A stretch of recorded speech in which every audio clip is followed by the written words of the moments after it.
a different world from what we were in even 10 weeks ago when we met last.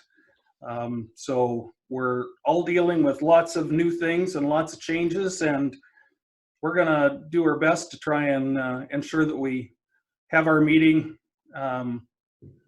in the best way possible here, and we'll hope that we avoid all the glitches. We're first going to be holding a special meeting in order to make amendments to our existing bylaws. And the Minister of has allowed us to do this via a virtual meeting to allow virtual meetings through the state of emergency. And so this will allow us to move on forward to our Board of Directors meeting as well. Board members, staff, guests, and members of the public are advised that the SCRCA special meeting and authority board meetings are being video and audio recorded and will be posted to the authority's Facebook website along with official written minutes. As such, comments and opinions may be published, and any comments expressed by individual board members, guests, and the general public are their own and do not represent the opinions or comments of the full authority or the SCRCA Board of Directors. The recorded video of the full authority meeting is not considered to be the official record of that meeting. The official record of the authority meeting shall consist solely of the minutes approved by the Board of Directors. All mics should now be muted. You will need to unmute your mic before speaking. The chair will be asking for opposition only on items of business. If you oppose, please raise your hand until the chair acknowledges you, or use the chat function. Our preference is that you physically raise your hand to communicate where possible, to move, second, or ask questions or express opposition. Please leave your hand raised until you're acknowledged. If you do not, and I think we all have access to video, so we can unmute and speak as required, or use the chat feature. And the chat feature, I think Chris has already gone over, but that's in the lower right-hand corner of your screen if you wish to type your question, concern, etc.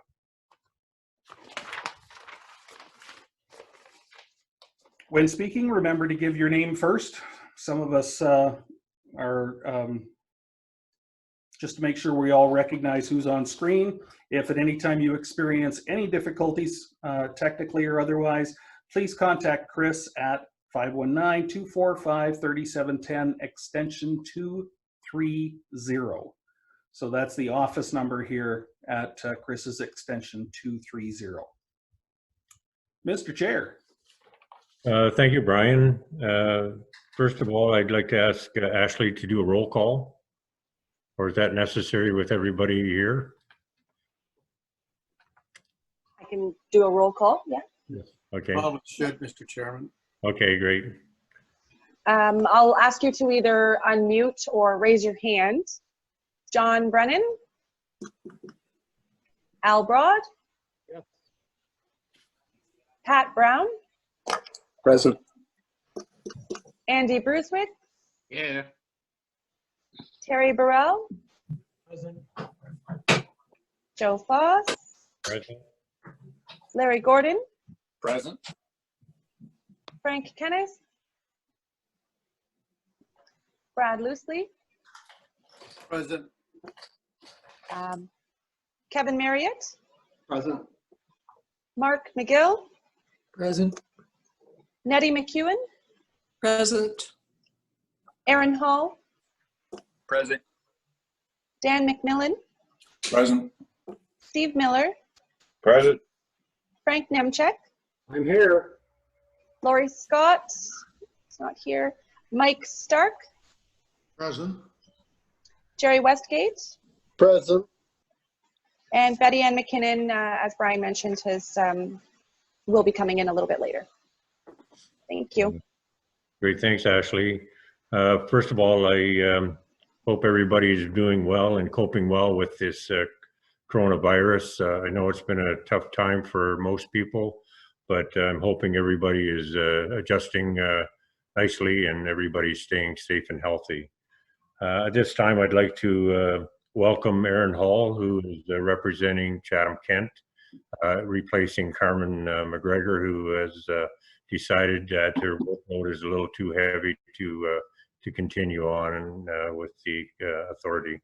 Also, Natty McEwen, I welcome you as well. I know that you're here and replacing Ron Shank, and our hearts go out to him and his family and hope that he's recovering nicely. So I ask that everyone sort of keep him in their thoughts and prayers. I'm sure he'll be back. Okay, that's great. I hear that is Amazing. I hear that he's his goal is to come back, and we look forward to that. So, Yeah. Thank you. Okay. It is requested that each director declare a conflict of interest at the appropriate time on any item within the agenda, in that the director may have a pecuniary interest. Is there anyone that has a pecuniary interest of any items? Just a show of hands. Seeing none. Can I have a motion that the board of directors adopt the agenda for the special meeting as presented? A mover, please. Kevin and Pat, any questions?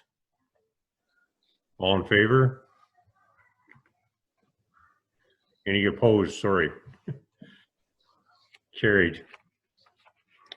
That the board of directors approve amendments to section 4 of the St. Clair Region Conservation Authority administrative bylaw, enabling electronic participation during declared emergencies, and further direct staff to post the amendment administrative bylaw publicly, as well as the Minister of Environment, Conservation and Parks correspondence, enabling conservation authorities to convene a special meeting of the board electronically in order to make necessary bylaw amendments.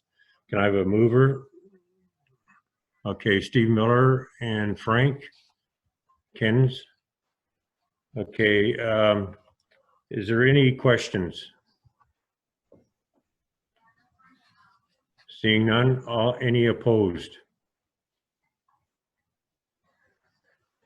Seeing none, motion's passed. Okay, I need a mover and a seconder that the meeting be adjourned. A mover, Larry and Dan. Questions? Any opposed? Motion's carried. This time I'll ask Ashley to do a roll call again for the regular board meeting.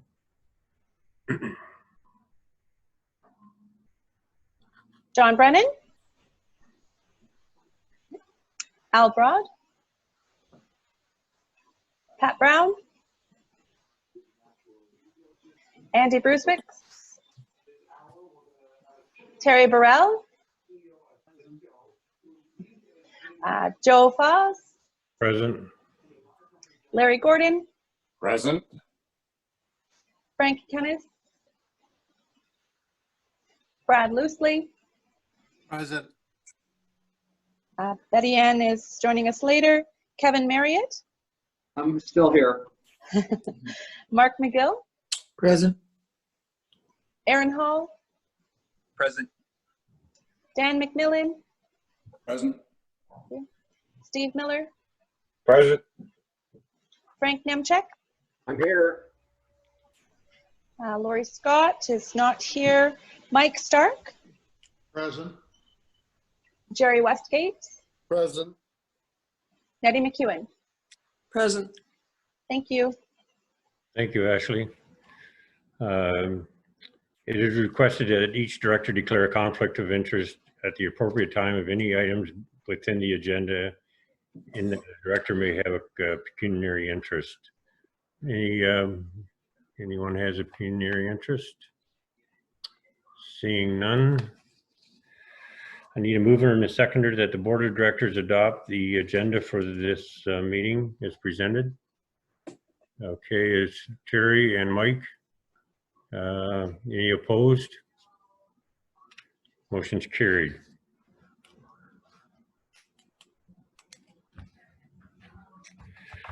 Can I have a mover and a seconder that the minutes of the Board of Directors meeting held February the 27th, 2020 be approved as distributed? Steve Miller and Frank Hins. Any questions? Any opposed? Motion's carried. And mover and a seconder that the Board of Directors acknowledge the General Manager's report dated April the 28th, 2020. Mark McGill and Frank Nemchek. Is there any questions? Are there any opposed? Well, I do have a question. Sorry, Mike. With respect to the general manager's report, I'd like just a general comment as to cost mitigation strategies that are being developed or implemented. Go ahead, Brian. Okay, thank you. Through you, Mr. Chair. We're looking, we've actually been working together with all conservation authorities, checking into our ability to tap into the wage subsidy, the federal wage subsidy 75% program. One of our conservation authorities, the Upper Thames, has already applied. The Toronto is seeking clarification, as there is a penalty if you are awarded it and then determined that you're not eligible. I'm not quite sure why that would happen, but we've been advised that that 75% subsidy would have to be returned with a 33% penalty on top of that. We don't want to put ourselves in that position, but so we're kind of waiting to see if we can get some clarity on that. That certainly is going to help us out significantly as far as the shortfalls.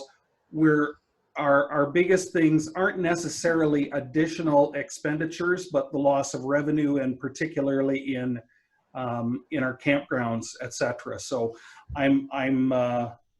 we've already got reductions in, of course, our fuel savings and our with our fleet, etc. There's much less usage as far as utilities here within the office, with only a skeleton staff attending the office every day. We have, at this point, held off on hiring those positions that would normally have come on for the parks to deal with our getting ready and already having campers on site. The existing issue with snowbirds, etc., that we'll talk about later, we're handling that with just our superintendent staff that were already on board. And then we have not attempted to fill our existing open positions. I really feel that it's important that we have an opportunity to interview candidates face to face. So we have 3 positions open right now that also have not been without the chance to fill those, that we're going to be seeing some savings there. Yeah, another question, Mike? Yes, just a follow-up. In general, by the next meeting, could we have a dollar value attached to those savings opportunities?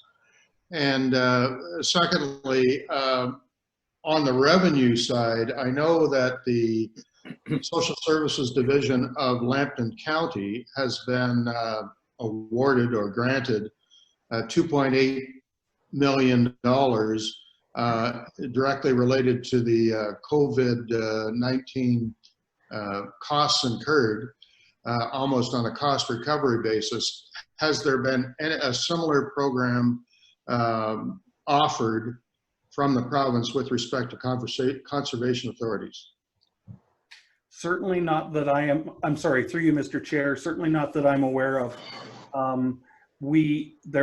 Conservation Ontario continues to work on our behalf with the province to seek those opportunities, but nothing that I'm aware of at this point. Okay. Any other questions? Just to go back to that dollar value, would that be available by the next meeting? We can certainly have that for you for the next meeting, indeed, yes. Thank you. Brad, go ahead. Yeah, I just want to echo that too. I think we need to get a report back if possible from administration, just showing how hopefully we can come in with a balanced budget. So I don't know if you want a motion for that, or is Brian, will he just do that? I can just do that if that's satisfactory to the board. Thank you. Okay, welcome Betty Ann and Lori. Sorry, I slept in. That's all right. No problem. You didn't have party time. I had an emergency meeting. Okay, no, that's good. Council, so thank you for your patience. No problem. No problem. Was there any other questions? Sorry, go ahead, Frank. I was going to raise it actually in the consent agenda on investments, but since we're talking about revenue, just wondered on the Conservation Authority's investments. Are they all in GICs, or are they are some of them in investments that would have lost significant value in the last couple of months? We'll maybe let Tracy come in and answer that if she would, please. Through you, Mr. Chair. The investments report is actually attached to the board package a little later on in the consent agenda. Some of the GICs we actually are doing quite well with, which is good. We didn't switch over a lot to other types of investments, but our investors are looking at our ongoing investment with them, and they keep an eye on it for us to make sure that we are getting the best that we can at this point in time. But we do not have anything in the stock market as per se. It is mostly more protected funds than that. Okay, very good. Is there any other questions? Seeing none. Oh, sorry, Brian, go ahead. If I may, just one piece of good news. The final piece attachment to my report is the letter from Kathy Wooler at the Ministry of Natural Resources confirming that we will indeed continue to receive our meager operating support from the government at the same value this year. So that's 106,000, no. Goodness gracious, I can't remember. Tracy, you might have to help me on that one too. Is that the 149? Yes, sorry. Thank you very much, Brad. Mr. Chair, a reminder, that's 50% of what it was 2 years ago. That's right. Just to. Yeah. Okay, is there any other questions, comments? Seeing none, any opposed? Seeing none, the motion's passed. Mover and seconder that the Board of Directors acknowledge the correspondence dated March the 9th, 2020 regarding the appointment of a technical advisor to the Southwest Woodlot Association, and further that Tim Payne be appointed to continue in the role of technical advisor to the association for 2020-2021. Mover, Pat and Frank Kens, sorry. Is there any questions? Seeing none.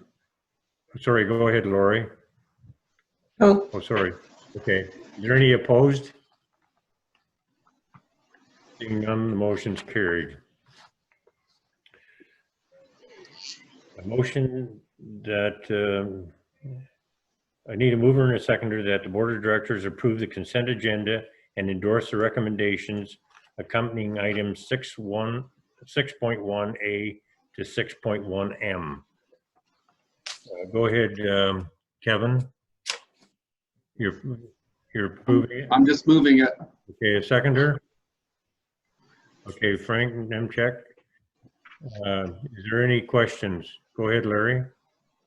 Just on M, I'd like to do more than just acknowledge that Indigenous relationship training session. I'd like to commend those that made that happen.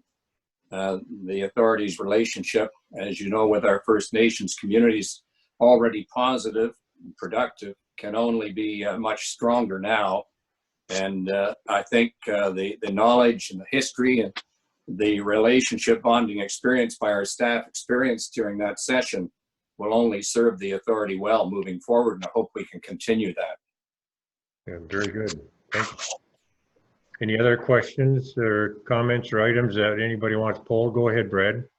Mr. Chair, in regards to item 6.1E, and it's just for clarification, if you go down on the first part, it talks about, I'm talking about file reference PL number 2018111, Country View Drive in Enniskillen. Is that supposed to be Petrolia, or is that in Enniskillen?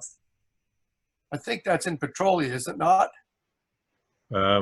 We have a Country View Drive in Chatham, Kent. Oh no, it's Country View Line, sorry. It's just, I just wanted to have staff check that. I thought it was just in Petrolia, not in Enniskillen. That's great. We can certainly check that, Mr. Chair, and thank you, Brad. We'll check on that for you and confirm. Okay. Oh, you don't need to. Okay, that'd be great. Thank you. Is there any other items that anyone has an interest in and would like polled? Seeing none, is there any opposed to the consent agenda? Seeing none, motion's carried. 7.1, I need a mover and a seconder that the Board of Directors acknowledges the Conservation Areas Report dated April the 16th, 2020. A mover, okay, is Terry. Seconder is Jerry. Any questions? Opposed? Seeing none, motion's carried. 7.2, that the Board of Directors acknowledges the report dated April the 23rd, 2020, approves an extension of up to 2 years to the 2020 camping season, approves the fee adjustment formal proposal for the 2020, approves the fee adjustments to seasonal permits in the event that pools cannot open in 2020, and approves a full refund of daily camping fees when the staff deem appropriate. Can I have a mover for that? Okay, Betty Ann. Seconder is Natty. Any questions? Go ahead, Larry. Mr. Chair, perhaps we could have, while we have Greg handy here to give us an overview, maybe the lay of the land as it pertains to our conservation areas at the moment. What is he facing? What are the challenges? Where are we heading? Okay, sounds good.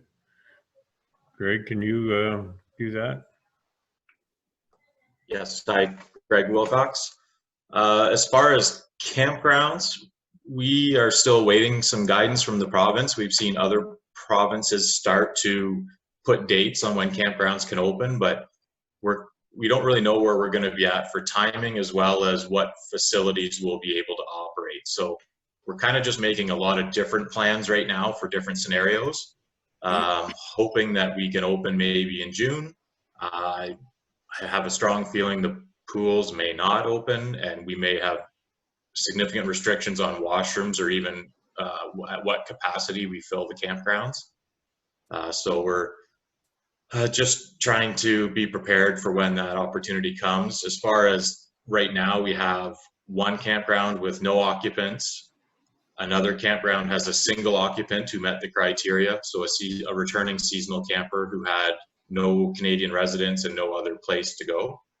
And we have a third campground. Warwick has, I believe, as many as 6 who met the criteria and are currently there. I think 3 of 6 are in their 14-day quarantine. The other 3 were already in Canada for their 14 days, but were in their trailers with nowhere to hook up and nowhere to stay. So they've been brought back to the campground. The other day use properties, We are monitoring at a little higher rate than normal. Grass cutting has begun, but washrooms have not been opened or supplied. Garbage cans have been removed. Picnic tables have been stacked. And we've signed all those properties with a number of COVID-19 restrictions. We've been monitoring regularly, and we actually haven't found, really early on, there was high use, but use has remained strong, but I haven't seen any real issues with social distancing. So we're trying to just keep an eye on those properties and at least do some minimal maintenance for safety, and hoping to, add garbages and things back when it's appropriate. Yeah, I don't know if there's any other specific questions. Through you, Mr. Chair, I think our staff is to be congratulated to keep these conservation areas open to the public during this very extraordinary time is really a bonus for us, and good that we can continue to do that. Some jurisdictions have not been able to, and I think it's very important, as you say, for people to go out and at least walk through nature once in a while. It's got to be therapeutic. Thank you very much. Okay, is there any other comments or questions? Is anyone opposed? Seeing none, the motion's carried. A mover and a seconder that the Board of Directors approve the draft lease agreement for the C.J. McEwen Conservation area between St. Clair Conservation Authority and the Corporation of the Town of Plimpton, Wyoming, as per the report dated April the 18th, 2020. Terry Burrell, seconder. Okay, Pat, or sorry, Kevin, sorry. Questions?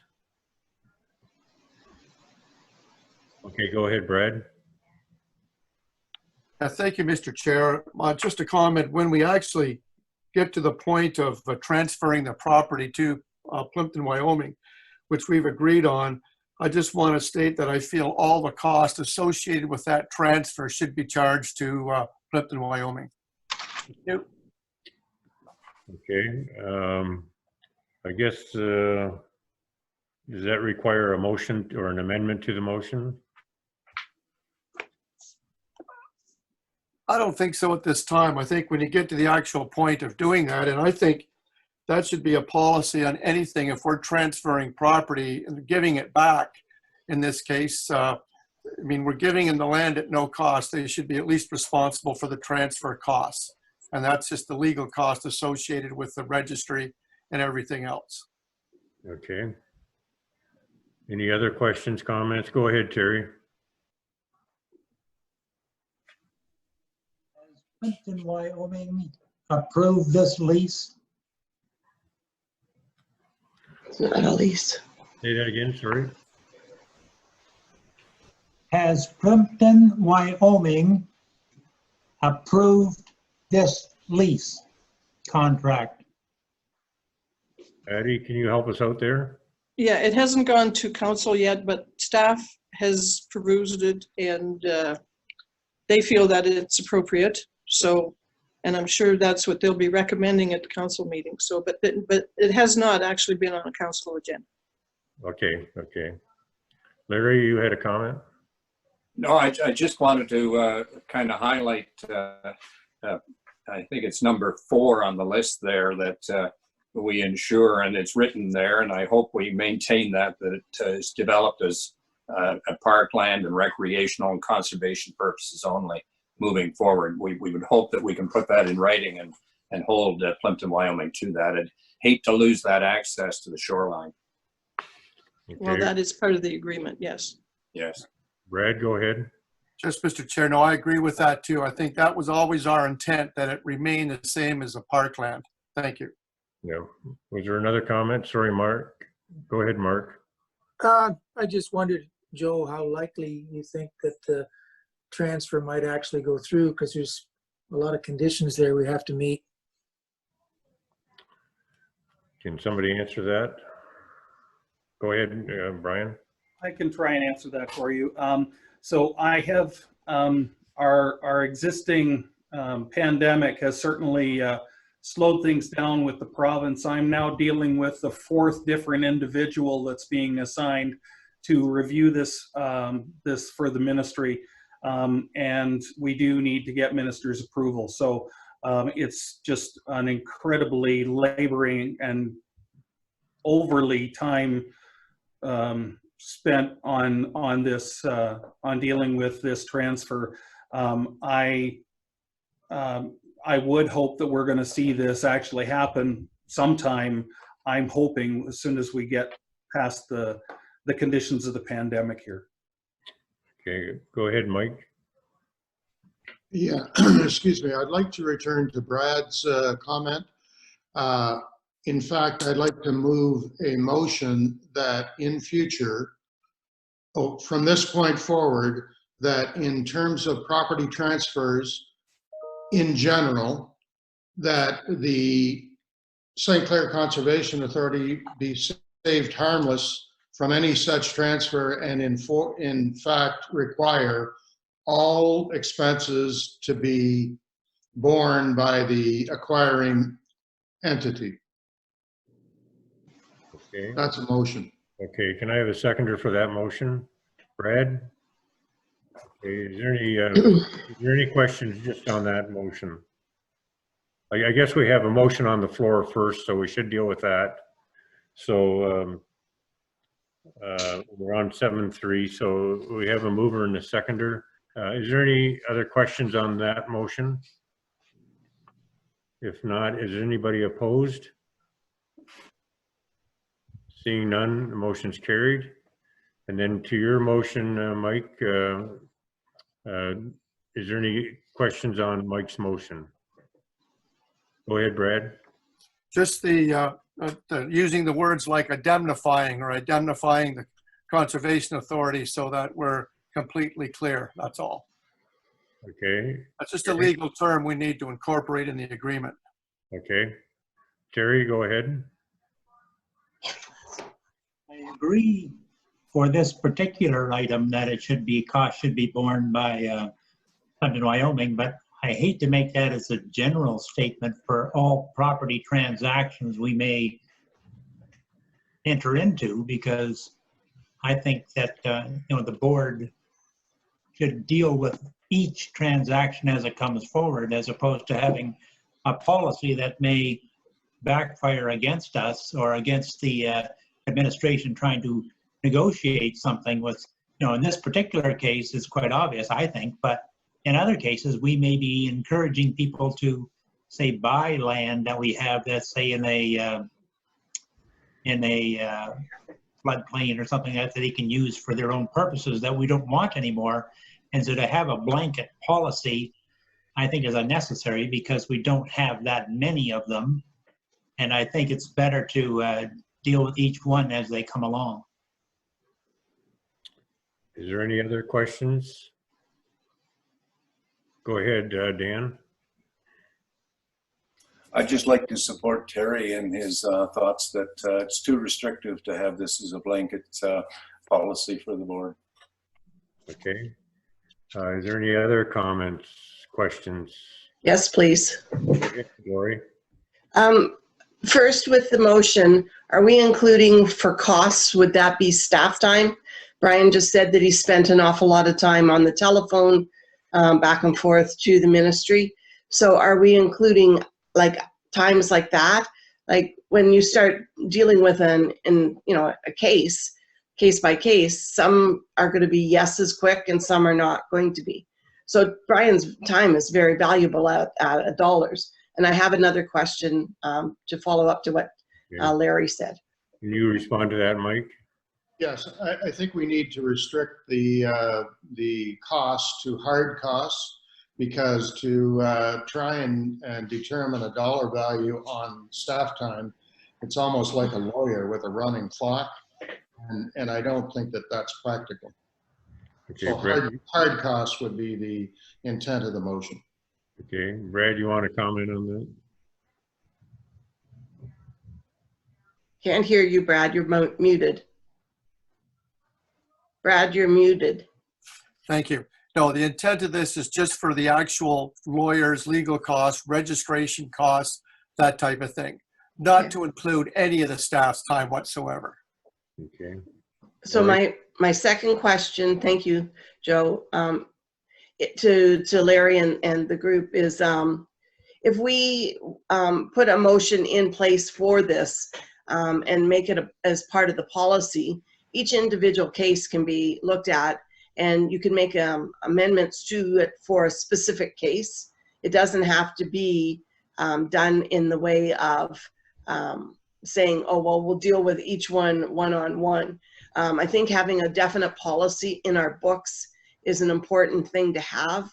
But if we have a piece of property, for example, that the transfer would be very easy and there would not be a lot of hidden costs, we certainly can go ahead and make an amendment or an adjustment or a motion that excludes that, because no policy is 100% activated constantly anyway. So we can work with each individual case as we go along.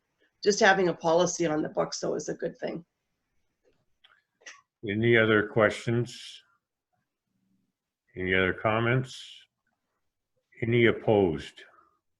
If you are, just keep your hands up high. Can you count them, Ashley? I see 4. Okay. The motion's passed. Thank you. 7.4, that the Board of Directors acknowledge the report dated April 18, 2020 and confirms the regional status of Highland Glen Conservation Area, and further directs staff to acquire quotes and proceed with an engineering study indicating site survey, inspection of existing structure, coastal assessment and infrastructure, and plans specifically for repairs and improvements to the Highland Glen boat ramp to be paid for from the Highland Glen reserves and the 2020 Highland Glen budget. Can I have a mover? Okay, it's Andy. Seconder is Terry. Questions? Comments? All in favor? Or opposed, I mean, sorry. None, the motion's. Okay. 8.1, the Board of Directors acknowledges the report dated April the 24th, 2020 on the species at risk at public registration consultation on the River Dart, and further endorses a survey response for submission. Can I have a mover? Just, Mark? Mr. Chair, did we miss 7.5? Yes. Did we? Sorry. Okay, if we could go back to that, great. Okay, sorry about that. A mover and a seconder that the Board of Directors acknowledges the report dated April the 23rd, 2020 regarding the list of seasonal campers as an essential service and supports the operation of campgrounds as an essential workplace, providing accommodation to seasonal campers with no other Canadian residents. A mover, Brad, seconder, Betty Ann. Comments? Go ahead, Brad. Yeah, Mr. Chair, do we actually need this? Was this not provincially mandated? And it's just a question. Brian, can you help us out there? It is basically provincially mandated. However, there are not to the point of, I guess there's different definitions of what that provincial mandate is. We've been advised by others that they feel that they're not having to do that, and I'm thinking specifically St. Clair Township's got a couple of parks where they've been able to not look at permitting this at this time. I know there's a little bit of difference within some of the authorities as well. Essex region has not opened for the snowbirds, so it is kind of varying a little bit, and I think basically this would endorse what we're already doing. So I think there's some value in having this motion. Go ahead, Brad. Yeah, Mr. Chair, through you. Yeah, that's fine. Thank you, Brian. That's all I needed to know. Okay, Frank, Jens? just wondering on this, you know, I appreciate the need for this, but is this adding cost to the Conservation Authority that will never be recovered by the number of people that are participating or paying fees into this? Go ahead, Brian. Basic answer, Frank, is yes. Yeah, with only 5 campers, or between 5 and 7 campers currently on site, we are there is a cost there to ensure that staff are properly looking after those campers. We are not, though, having to deal with washrooms, etc. One of our issues will be pump outs. Certainly pump outs for the 14-day window campers are going to be undertaken outside authority staff so that we have some protections there. There's a few costs. At this point, they're not exorbitant. It really depends on how long this goes on. Okay, go ahead, Frank. Well, I just wonder then, I mean, depending on if the costs do rise, is it something that we need to raise with the province, or, you know, in trying to, you know, we're basically carrying out a mandate that they've mandated, that we could make a claim for those costs, or all conservation authorities are in the same situation, are able to make a claim for the costs of this added service. Go ahead, Brian. Through you, Mr. Chair. I agree 100%, Frank. We are tracking what those additional costs are. And I think we would be in a position where we should be able to claim this. And again, whether this comes out of is a support for our wage subsidy application, or whether it's something that we can obtain from the province because of Minister Clark's directive for seasonal campgrounds to do this, I think we'll be in a position where we can pull those numbers together and ensure that if we can, we'll get those dollars or at least some support back. Thank you. Cool. Is there any other questions from anyone? Seeing none, any opposed? Motion's carried. That the Board of Directors acknowledges a report dated April the 24th, 2020 on the Species at Risk Act Public Registry consultation on the River Darter, and further endorses the survey response for submission. The mover is Steve Miller, seconder. Larry, is there any questions? Any opposed? Motion's carried. 8.2, that the Board of Directors acknowledges a report dated April the 24th, 2020 on the topic of biosolids, and accepts the recommendation that the municipalities develop bylaws that require stronger transparency on the processing procedures and sourcing of biosolids. Can I have a mover? It is Dan, seconder, Frank Nemchek. Any comments, questions? Go ahead, Frank. Yeah, I've read your report here. There's quite a bit of information here. The pile beside us here, it was supposed to be gone by corn planting time, and we're planting corn now, and it's not even been touched. They tarped it, but that's all they've done to it. Is there anything the Conservation Authority can do? Are they doing it right, or are they doing it wrong? Could you explain that to me, Brian? Go ahead, Brian. Thank you. At this point, I mean, what they've done, if we were asked by someone to build a building there or place a load of fill there, it's something that would traditionally be approved. So from that perspective, from a fill regulations perspective, it wouldn't be an issue. The fact of the matter is that it's what it is, as opposed to the volume of what it is and where it's being put. I wouldn't say that we don't have concerns. We have significant concerns, especially looking at issues of runoff and that water quality in that area downstream. I have, with staff, I've talked to them about basically sitting down with the business itself that has placed these piles, and trying to help them understand that these locations are much greater risk than other locations, and therefore they should be looking for this type of site for these locations in the future. I don't think I'm in a position where we are right now to be able to take that step forward to force them to move it. I mean, all of our regulations wouldn't permit that. I've pushed back to MOE to say, okay, are you ready to, you know, what's the issue here? Are they meeting all of the guidelines? And the Ministry of the Environment Conservation and Parks is telling me they have. But one of my issues is the fact that, and I've heard this from several of you at the table as well as others, that the story about, oh yeah, it's only going to be here so long is not accurate. That's an issue to me. And I think that's the one that I can go back to the ministry and identify that, okay, yes, we've been informed that this was the plan. Okay, they're not meeting the plan. How do you deal with this now? Well, I assume you've been down at our place, the pile beside us here. It's pretty close to that ditch. That's not a problem, or is that okay?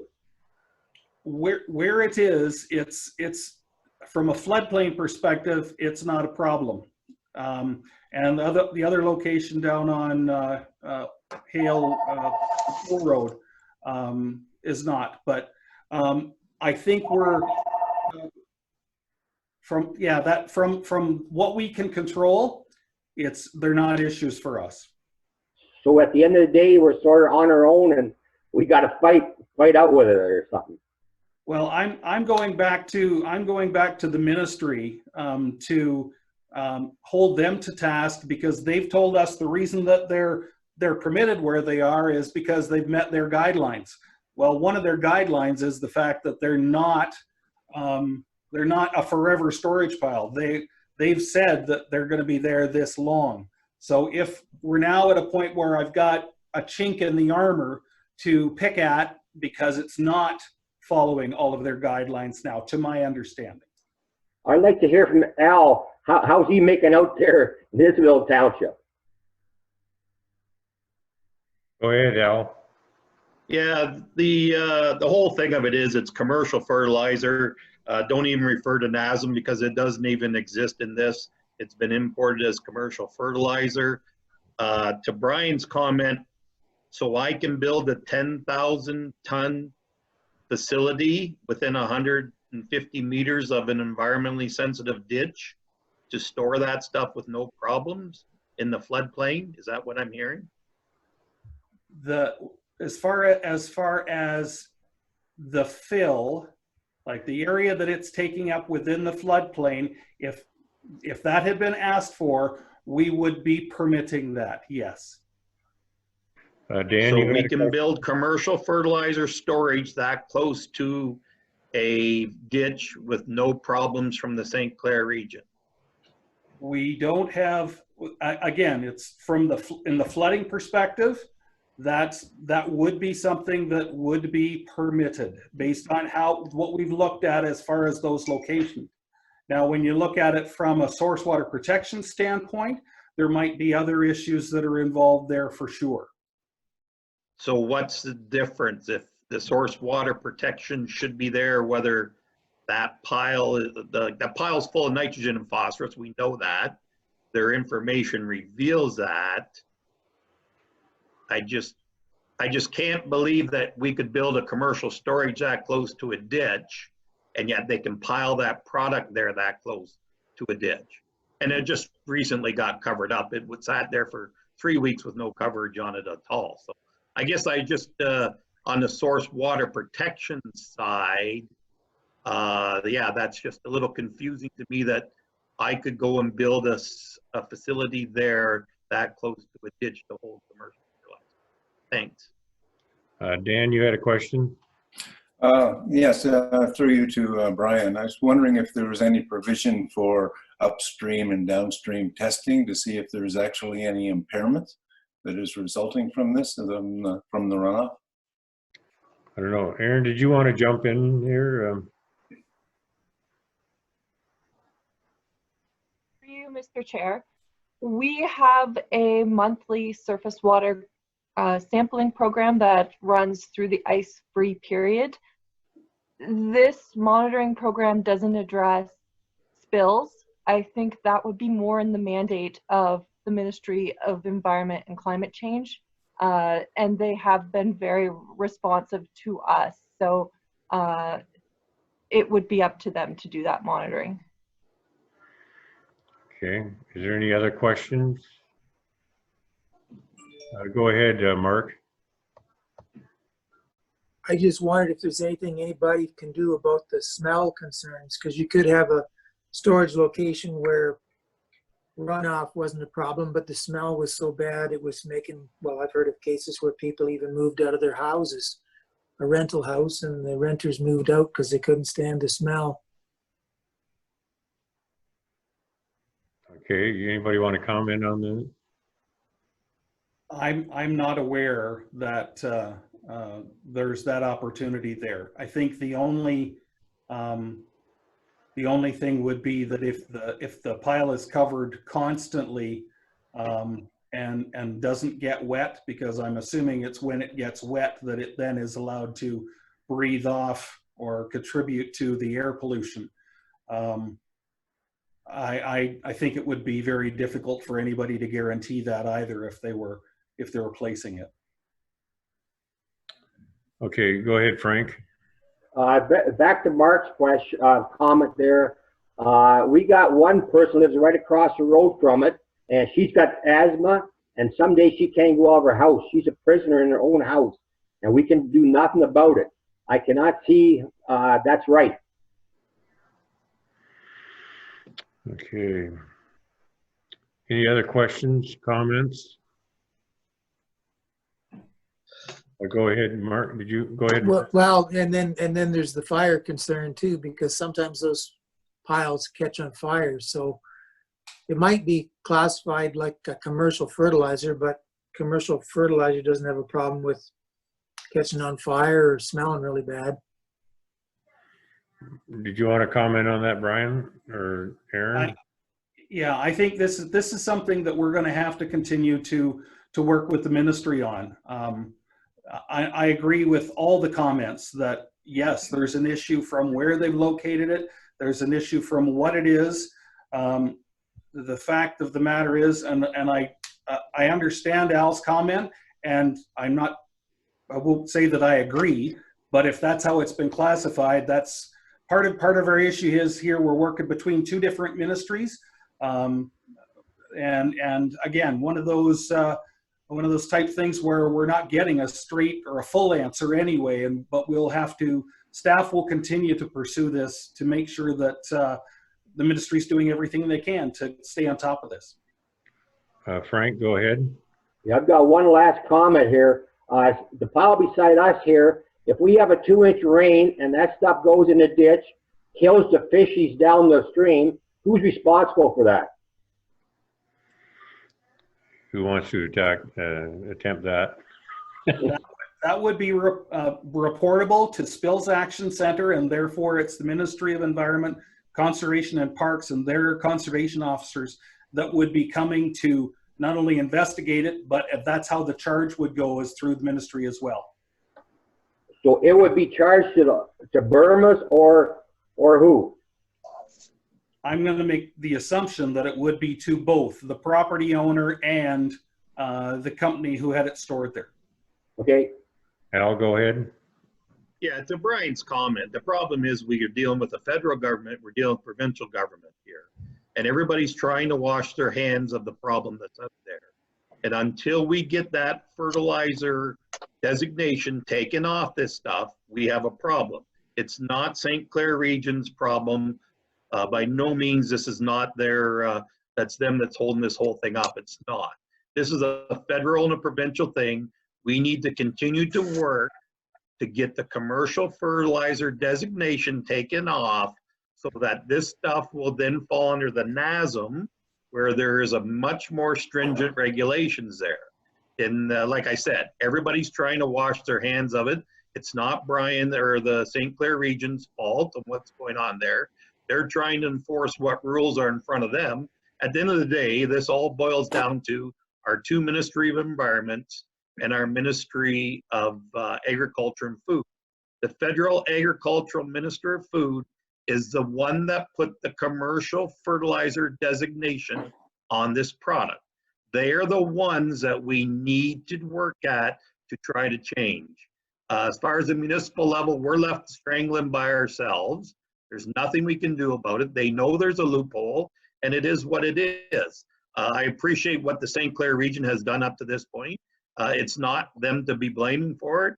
We need to go after the federal and the provincial governments to get this change and continue the pressure on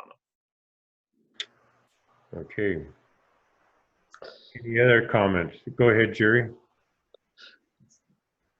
Al's right there. If we could get the ministry to change it. We had a huge pile in Warwick Township, and we contacted the ministry numerous times, and the neighbors contacted the numerous times, but the ministry would not do anything about it.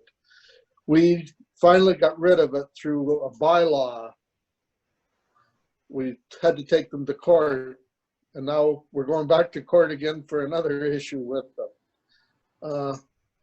It's up to the ministry to change the designation on that and make sure that they don't put piles as big as what they have been in the neighborhoods. And as far, there's an odor off it, whether it's wet or not, and there's dust off it when they're bringing it in and taking it out and moving it. The ministry has to do something. I don't see how the Conservation Authority can. Thanks. Go ahead, Larry. I wonder if we should not be sending something a little more formal, outlining some of the concerns that Al Broad has just stated, and putting our letterhead on the outline that we're concerned about this, and here's why. Can we just go ahead and do that, Brian, or do you have a comment? I can certainly draft correspondence for your signature that tries to bring some light to it and see if we can just add another voice to the concerns. Okay, sounds good. Is everybody okay with that?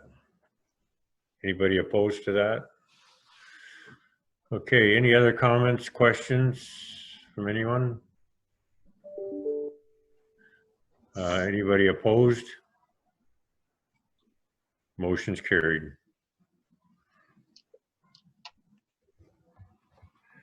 Okay, 9.1, that the Board of Directors acknowledges a report dated April the 23rd, 2020 on the status of ongoing shoreline projects and the new projects submitted for the 2020-2021 under the Water and Erosion Control Infrastructure Program, and approves the projects submitted and will assist staff in obtaining matching funds where required to support these projects until confirmation of funding is approved.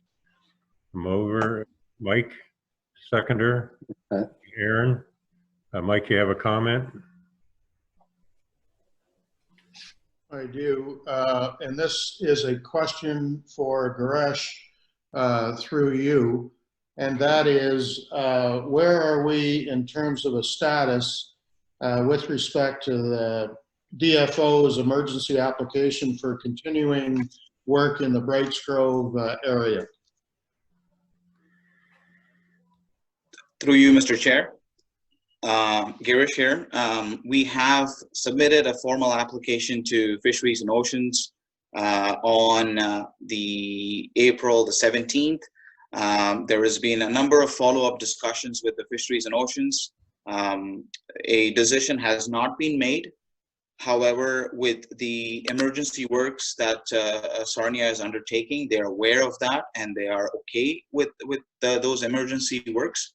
However, with respect to those 3 shoreline projects that we have been working on, it is work in progress.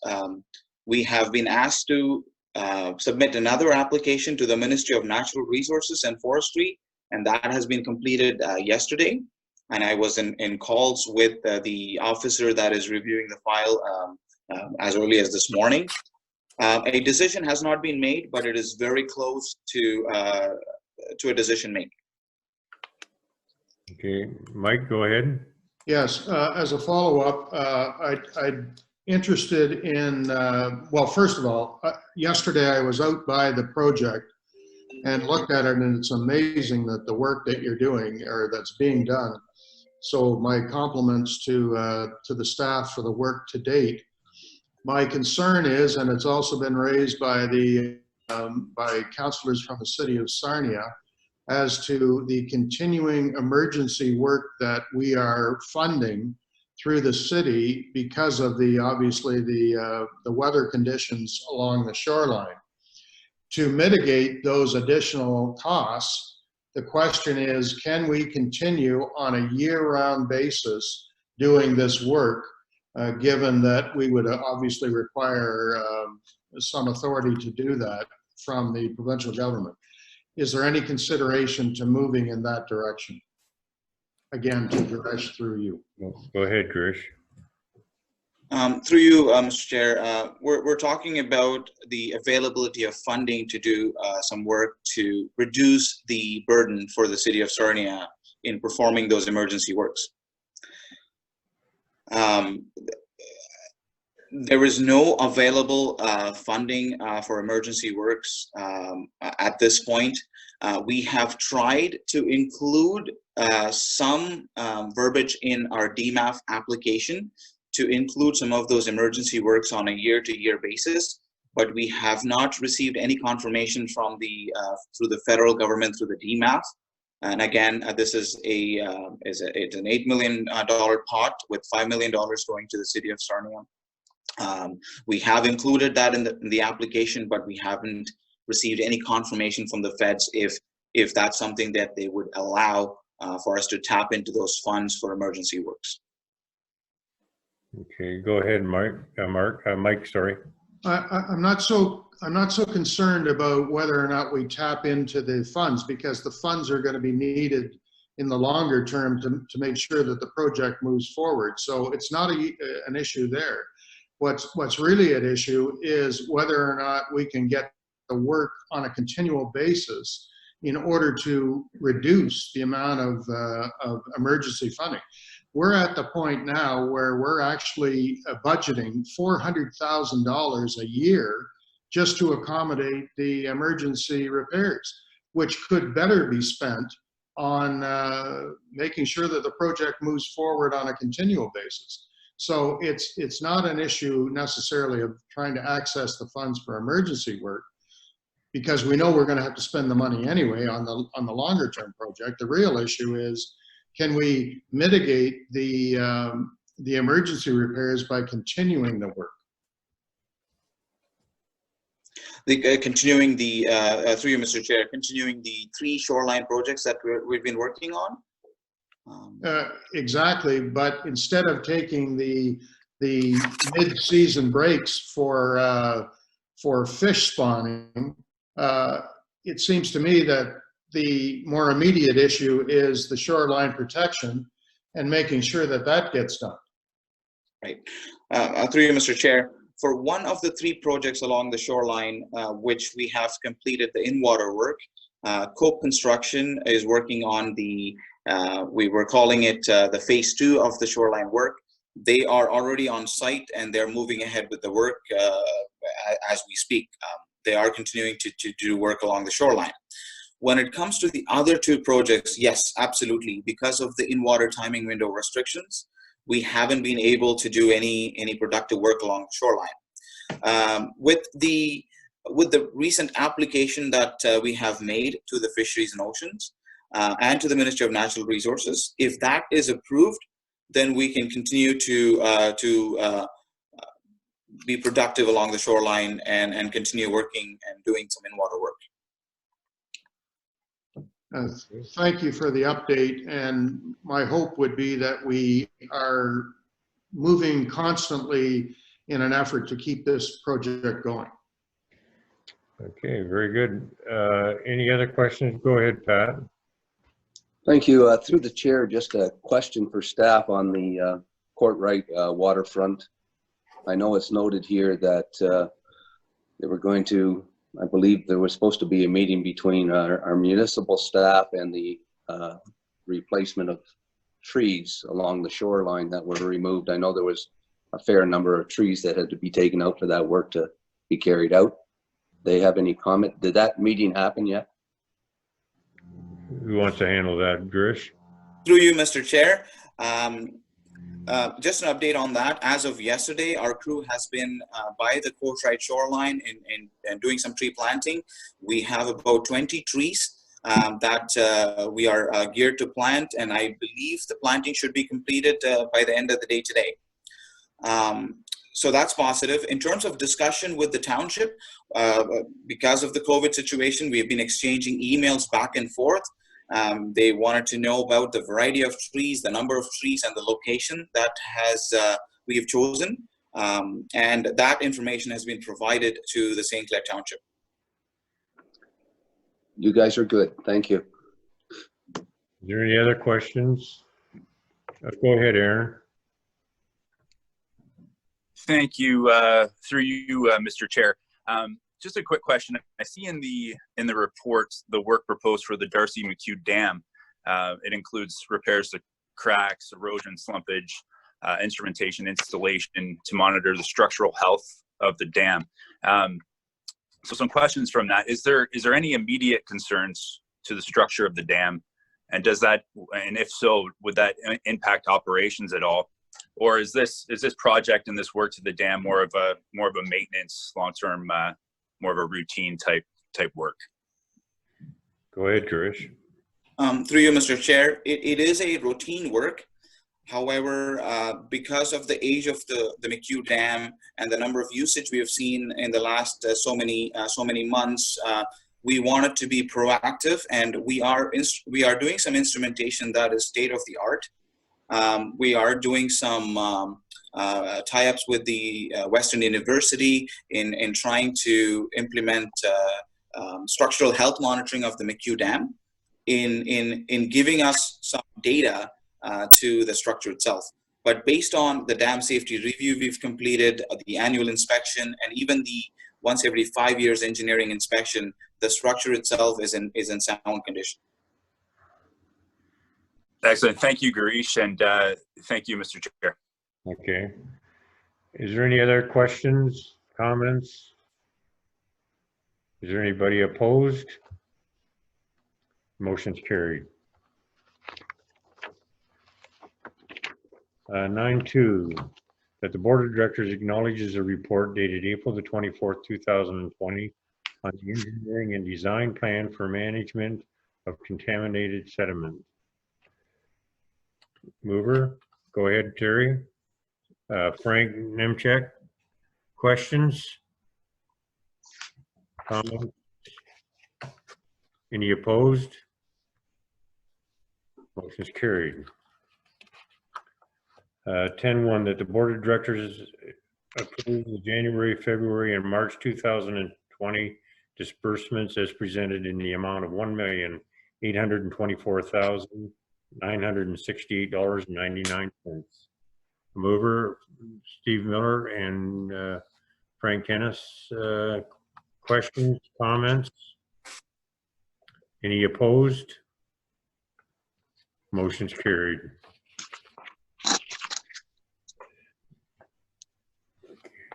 10.2, that the Board of Directors acknowledges and accepts the report dated April the 24th, 2020, providing a description of other income within the audited financial statements.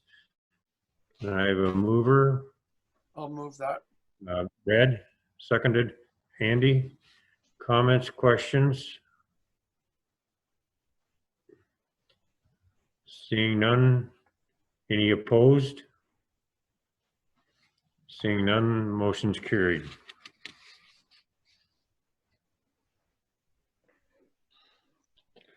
Uh, 10.3, that the Board of Directors acknowledges a report dated April the 24th, 2020 on the implementation of asset management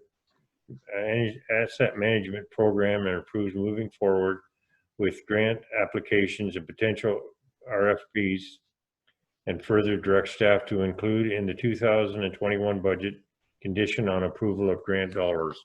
Can I have a mover? Okay, Frank Kennis and Brad, comments? Go ahead, Brad.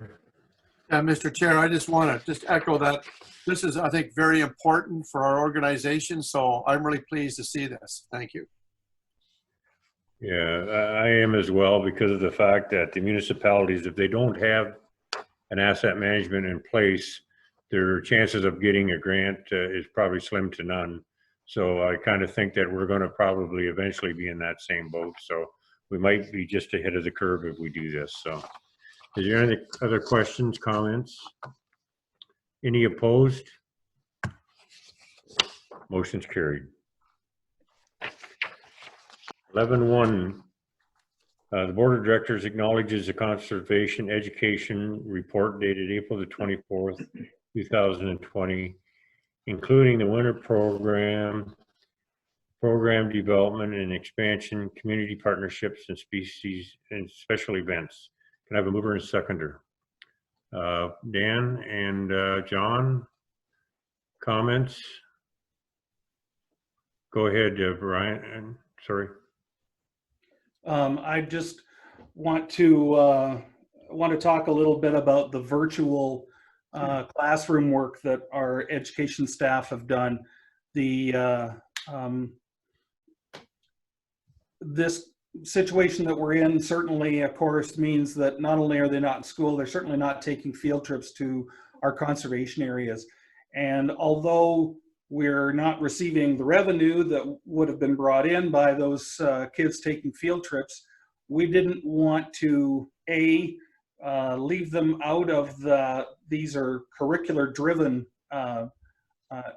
things that they're learning. So trying to assist the teachers in providing them with virtual tools to help them has been incredibly successful for us. From the first date that we released the first group of these, we had 50 comments within an hour from teachers and 150 comments within the morning. And those have, it's basically gone province-wide. So we've got Niagara area schools that are using this virtual learning tool, Peterborough kids that are getting taught about our wetland at Lawrence C. Henderson Conservation Area. I just want to really commend our education staff for stepping up here again, helping out not only the community, but the teachers and providing a fantastic resource. And also we've done this in a way that we can actually turn it off. So if for any reason we felt we were starting to lose the field trips next year because this was out there and was something that teachers could use, we actually still have our way to turn the switch off and try and bring them back to our areas. So I just wanted to make sure that you were aware of that, and I'm really proud of those staff. Yeah, just a comment as well, the response that we're getting or the feedback we're getting has been very positive as well. And I think it's an item that, you know, last year we put 12,000 students through our program. Speaks volumes as to the benefits and the efforts that our group is doing to educate the youth. I think it's just great. So go ahead, Lori. Basically, my daughter is a teacher, and she's been doing the online teaching. And it is amazing what the children of today are learning by the things that are available. So very much thank you to the staff that has put this together, because the results and the fact that people are having the opportunity to watch something that isn't a game that they use, you know, their little pointer finger to push a button and carry on, and they're actually learning something is to me very valuable. And they say that a picture is worth 1,000 words. I think videos and on-screen things teach them a lot, and I think it gives them an opportunity to use something else to think about when they're on the computer. Thank you, Laura, or Larry. Sorry, I got you out of the queue. Sorry. Oh, that's all right. Thank you, Mr. Chair. I just wanted to echo the comments and urge anyone that hasn't taken the tour of the Lawrence C. Henderson the virtual tour to do so. It really is amazing what our staff's been able to do, and it's an ongoing daily thing. That's they're reaching out to the students and general public, and hopefully in the future when we get back to being able to go out physically, we can integrate this and make the two work together. Very good. Is there any other comments, questions? I'm just glad that Larry was able to join us from his very natural setting in the at Henderson by the look of things. Very good. Okay, any other questions? Okay, any opposed? Seeing none, the motion's carried. I guess we're at new business. Does anybody have any new business that they'd like to present? I see none. So I guess I need the next motion that the meeting be adjourned. Can I have a mover and a seconder? Terry and Brad, any questions? Any opposed? Oh, sorry, go ahead, Brad. Just a quick comment. I think, Mr. Chair, well done for our first meeting like this with the Zoom. I think it's worked out very well, so congratulations to everyone. Great, thank you. I appreciate everybody's support as well, and patience, and I hope that when we do this again, it'll go as smooth as it did today. Thank you. Okay, go ahead. I think Pat had something. Okay, sorry. Pat, go ahead. I was just going to comment. I had this nice clipping of the chair here, and from the Carrier Press. I don't know. It looks like he had a nice haircut too. Did you get that in the post office? No. I saw that in the report, and I thought maybe they could have got a bigger picture. Anyway. Stay safe, everyone. Yeah, same as here. Yeah, stay safe, and we look forward to seeing you again, hopefully in person next time, but if not, we'll do this again.